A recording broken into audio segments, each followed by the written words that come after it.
Do you feel like animals can hear your thoughts? Have you ever had the experience that pets can read your mind? Can you read your pet's mind?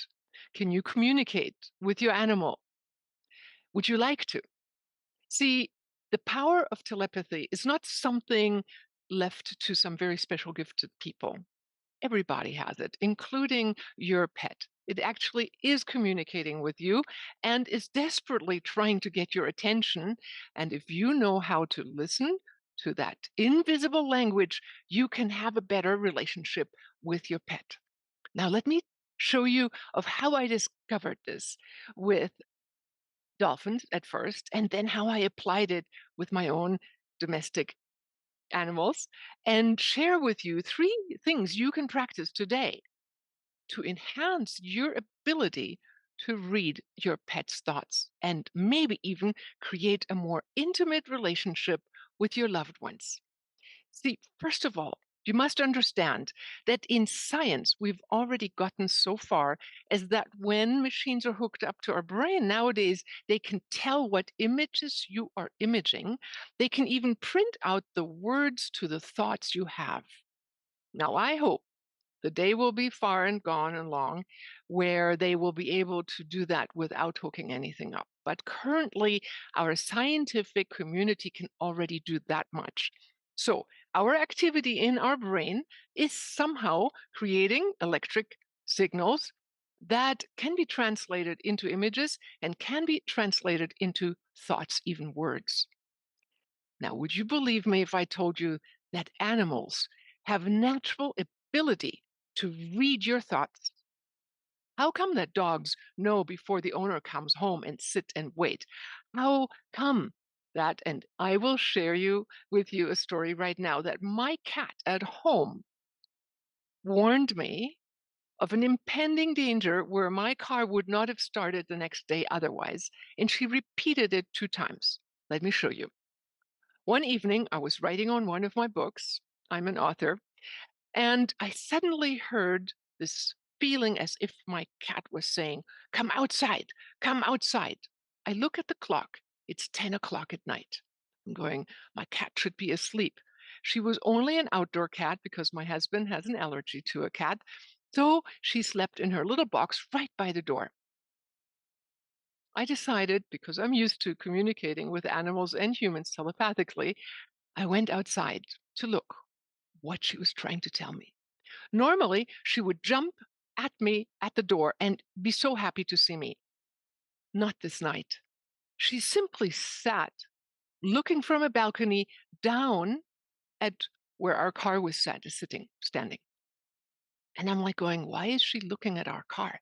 So I went up to her, stood next to her, and stared down in the same direction. Would you believe it? The door was ajar. The light in the car was on. And when I went to check, the seatbelt had come to keep the door ajar and the door couldn't close. It would have drained our battery, and the next morning, our car would not have driven. Now, my cat came and called me in my mind and alerted me to the fact that something was wrong. So I came out to check and was rewarded with a working battery the next day. Now, you could say this is coincidence. You could say maybe a million things could have coincided. However, that could be explained. This happened exactly the same way another time, where again she came into my mind late at night, and I'm like going, God, she's really trying to get through to me. What does she want? I couldn't tell you. I wasn't that good. I didn't see the flashlights and all that. No, but I went to check on her, and again she stared at our car. And again, she made me aware that something was wrong. And again, the door was ajar because our car had the habit of, if we went out, the seatbelt didn't retract as quickly and sometimes kept the door from closing. And we would grab our grocery and carry it upstairs. And that was the end of that story. Our cat knew something was up. And she was strong enough in her signal to communicate with me and say, something is up. Now, I do think it was a very special cat. Mind you, she was a cat that was stray and looked very ugly. I had taken her in because she was begging for food. Apparently, her owner thought she was too ugly. She was losing her fur all the time. She had a droopy eye that was full of pus. So I cleaned her, I took care of her. And then one day, because we had to feed her outside, I said, you probably have a beautiful offspring someday, one of the most beautiful offsprings. What do you think the next day she brought over? Feeding from her same food trough. A little smaller kitten, she was maybe 6 months old or maybe 8 months old. The most beautiful cat I have ever seen was feeding with her from the same pot. Now, knowing cats, sharing food is kind of a sensitive issue. I think, and I was later on rewarded with more information, that that day she brought me her offspring. So I rewarded her with great appreciation. Then we thought, well, it's a wild cat. We should have her spayed just so she doesn't bring home more kittens. We took her to the vet. At the vet, right there where she was going to have her home, was another cat. The same beautiful cat that she had brought to our house was there. And I said, oh, who's the owner of that cat? It was our neighbor living just behind us up the hill who had, as I found out later on, 12 cats. And this uglier cat had lived there before and was being neglected and looked for a better home with more attention and more love. So she came to live with me. And I feel that she was a miracle cat because continuously she rewarded me with behavior that showed me that she understood my thoughts. So this day, I got the proof that this cat was from the same home as where she was originally from, I had found out. Then, two times, I had asked her to earn her keep. And I asked her to catch some mice, I'm sorry, cat again over. Then one day I asked her to earn her keep and to catch some mice. Would you believe it? The next day, a dead mouse was on the front of my doorsteps. I asked her sometime later to do the same thing, and she did it again. I wanted to test, could she hear me? So I applied the same thing to dolphins. I thought, animals can hear us. Let's practice with dolphins. So in another episode, I shared with you a story of how I visualized a light ball of light where a dolphin would swim through. And wherever I visualized the ball to be, the dolphin would swim through. Not only myself, but my husband did the same experiment. So we are very sure that that dolphin at least understood us. One time, which I wrote about in my book, and many of these experiments I wrote about in my book, Wisdom of the Dolphins. I asked one of the dolphins, this is a little X-rated, are dolphins homosexual or only heterosexual? Three young dolphins in their teenage years came zooming over as I went into the water with that question. And would you believe it? They humped each other, visibly with everything aroused, and I had my answer. Then another time, I saw like a group of adult dolphins, and I thought, where are the children? I don't see them anywhere. As if on cue, shortly thereafter, I got it was almost like a school or a stream of younger, smaller dolphins. I, honest to God, never saw it quite like that again. I have seen individuals, they seem to have like guardians, aunties, guardians who swim with the younger ones at times, but normally you would have a pod of older ones and younger ones. But it was like these were all smaller built and with some accompaniment. It was almost like they wanted to say, we do have younger ones, and for your vision only, here are the younger ones, almost like they had a nursery. Now, Frank Robson, in his book, Pictures in a Dolphin Mind, which I've quoted before, taught people that the trainer got the reply from the dolphin that they expected of the dolphin. So if they thought of the dolphin being kind of an animal that largely has to be trained with rewards and fish, that's what they got. He, however, never used fish to reinforce the behavior he envisioned. He simply visualized what he wanted and got them to do it. If it was a red ball, he wanted them to jump and touch. This was in captivity. That's what the dolphins did. Now, what can we do in our daily life to practice telepathy? I tell you, the first thing we need to learn to understand what are our own thoughts. What's the signature of our own thoughts? And there is no better way than to learn to quiet your thoughts.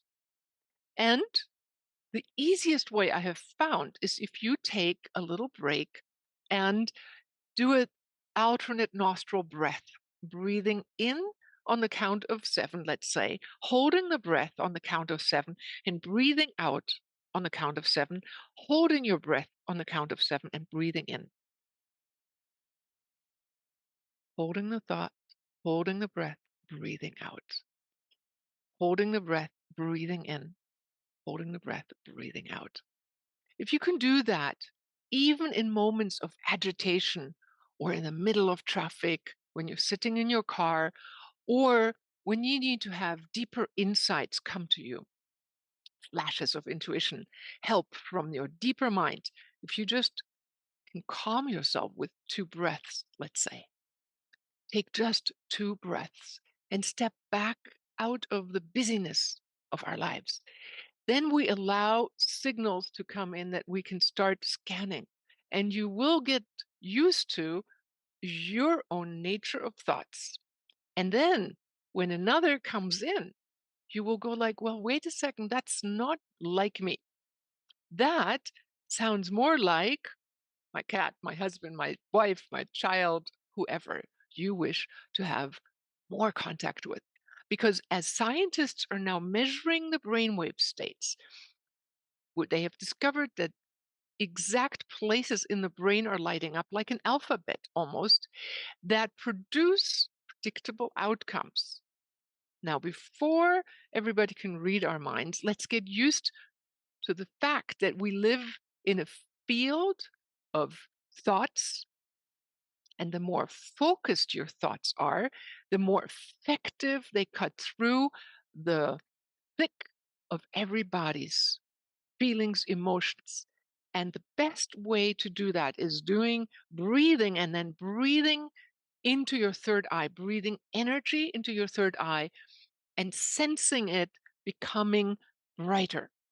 Now, I do have courses on training your intuition, on focusing on your chakras, on activating your higher states, defining the seat of your soul.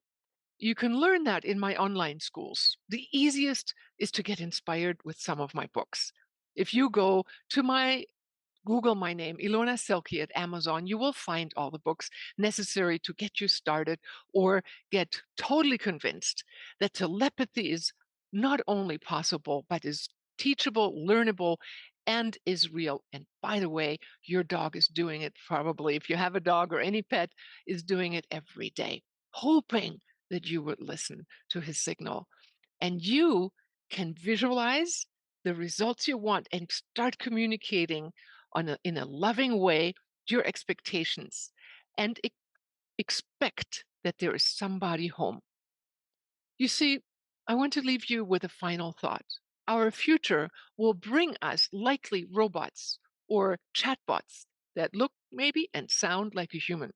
There are now chatbots that can make me even look like me and speak like me, and all I have to do is text it out. Or ChatGPT 3 writes the whole text and make it look like somebody's home. And I want you to be able to tell the difference. If somebody's there, I want your ability to penetrate that heightened state, know somebody is home. I practice this with people thousands of miles away every single day, on cue, on time. It is trainable. And once you realize that you have a signature and somebody else does too, you can create a greater potential field of unity, which is called love, and potentize your thoughts, your visions, and co create greater products, greater projects, greater results into your life together with another or even a team. Now, that requires homework, of course. But what I want us to be able to do is to know when somebody is home and when somebody is real. Because sooner or later, we will face a world where the lines are blurred and where people believe in uploads and maybe even that somebody is home in the upload when it is just a pattern running. I want you to be able to see through the charade and through the illusion to discover the true seat of your soul. And the true seat of your soul can be practiced, can be heightened, and can be practiced in every situation, whether it be with your pet, with your partner, and even with just the universe itself. You can even communicate with higher dimensional beings like angels. I welcome you to search out any of my books or my online school where I will teach you how to take those steps. For now, just take 3 deep breaths, 2 minutes or 2 deep breaths, and start noticing your feelings as they change from busy mind to quiet mind. And notice when you communicate or think of your animal or a person what they feel like when you think of them. They have a particular light about them. So practice your own quieting of the mind and your focusing and sensing for the signals that you might be getting because your future might depend on it. Thank you so much for watching. Subscribe, come back for greater tips on how to hone in your higher states of consciousness. See you later again. Namaste.